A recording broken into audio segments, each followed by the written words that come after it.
Hi everyone, welcome to my channel. This is Arlene with Design with Arlene, and today I have a card that I've made using Stampin' Up's Beautiful Bouquet stamp set. This is a stamp set that you can find in the annual catalog. So let me go ahead and let's get started, and I will show you what we are using as far as products goes today. I'm starting out with a piece of Whisper White cardstock. This is going to be layered on top of a couple of other pieces to make the card. And I'm going to be just stamping on just the Whisper White piece. And to do that, I'm going to use the Stamparatus that Stampin' Up carries. I've had my Stamparatus for a number of years, but I'm still an amateur at using it. So this was a fun card to make so I could actually get the Stamparatus out and use it. So I'm going to just be using some guidelines to place my paper onto the Stamparatus and making sure that I have these really strong magnets to hold this piece of paper down. One thing is when you have the Stamparatus, you want to make sure that you do not touch these two magnets together because they can break because they're so strong. So, okay, so that is layered in like this. And on one of the plates for the Stamparatus, I have the stem for my, my flower, and I'm going to ink that up in garden green. Now I've done this ahead of time, so I have already placed my stamp in the correct position that I want it to be stamped on the paper. So just press down here, give it a good pressing, lift this up, and then I'm going to take off this plate and add the plate that I have the flowers on, and then in Lovely Lipstick ink, just go ahead, I'm inking that stamp up in Lovely Lipstick. And because I've already positioned it before, I'm just going to press down, and you see how they line up so nicely. That's the good thing about the Stamparatus. So, okay. And now we're going to do a couple of other fun things with this piece of Whisper White cardstock. So I have a detailed trio punch. This actually punches in 3 different kinds of punches, and it's meant to be, a lot of it's like for corners or the edges, and I'm going to use this particular one that has 4 different cutouts here, and I'm just going to be punching them out on each corner here. So I turn it upside down, and that way I can make sure that it's centered there, the corner push, and then you've got this design. So I'm going to go ahead and use it on the other 3 corners as well. Okay, so we've got the corners punched on the sides, and the next thing that I want to do is just give it kind of a gold edge. And the way I'm going to do that is using a Versamark pad and some gold embossing powder.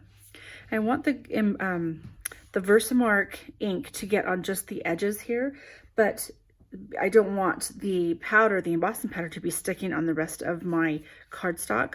So I'm just going to take an embossing buddy and just go over the whole front of that card. And then because the ink pad is raised, I can just apply this ink directly onto my cardstock just by holding the ink and going around the card.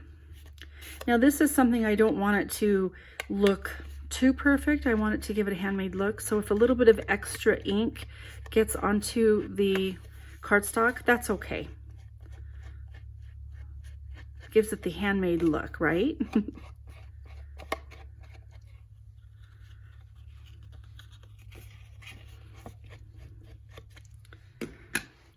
Okay, next, just go ahead and apply this gold embossing powder.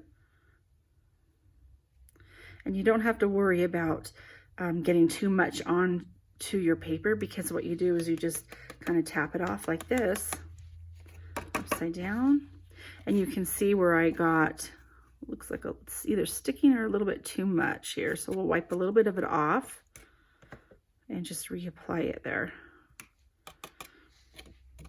and I will go around all 4 edges, covering up the Versamark ink with the gold embossing powder. Got that pretty good here, all 4 sides. And then next, the next step when embossing is you need to have a heat source. So I have such as an embossing tool. This is an older one. Now they have this cover. This gets really, really hot. So they actually have this part covered up, the newer models.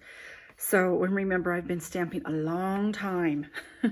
So I'm going to go ahead and get this heated up. I'll show you a little bit of it, and then we'll fast forward because this gets pretty loud.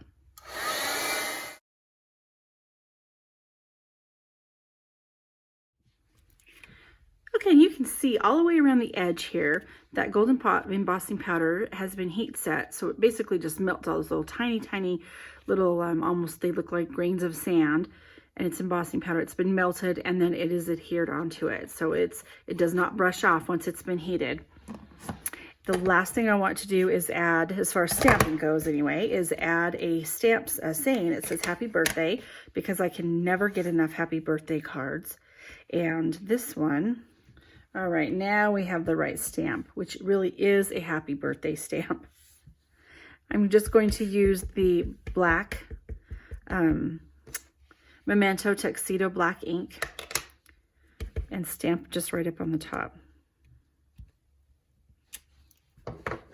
The base of the card is going to be a garden green, and I've just cut that in half from an 8.5 by 11 sheet of paper and then scored it down the middle.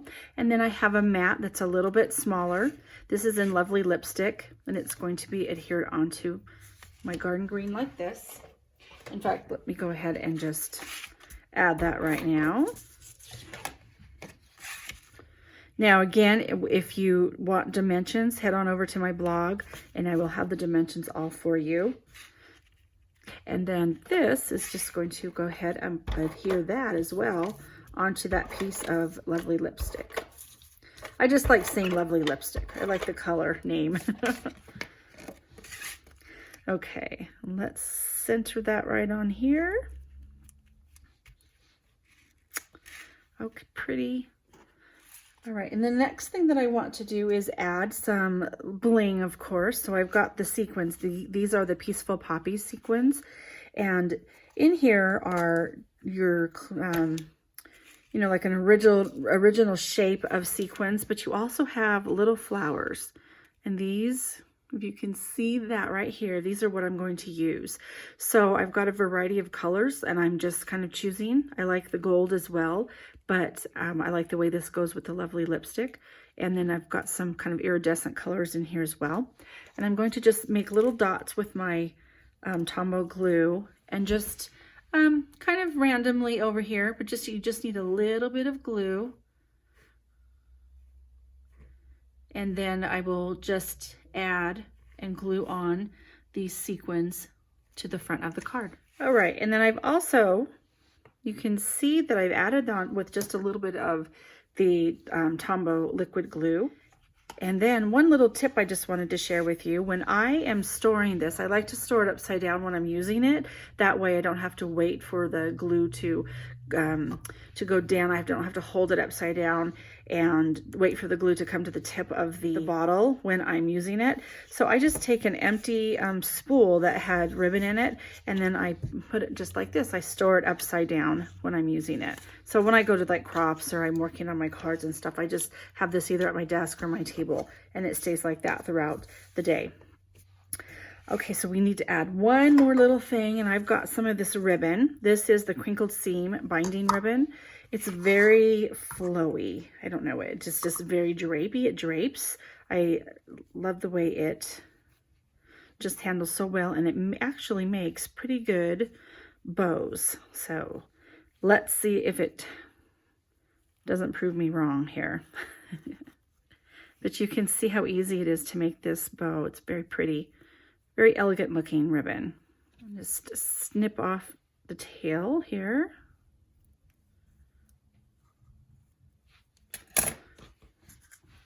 And then with a glue dot,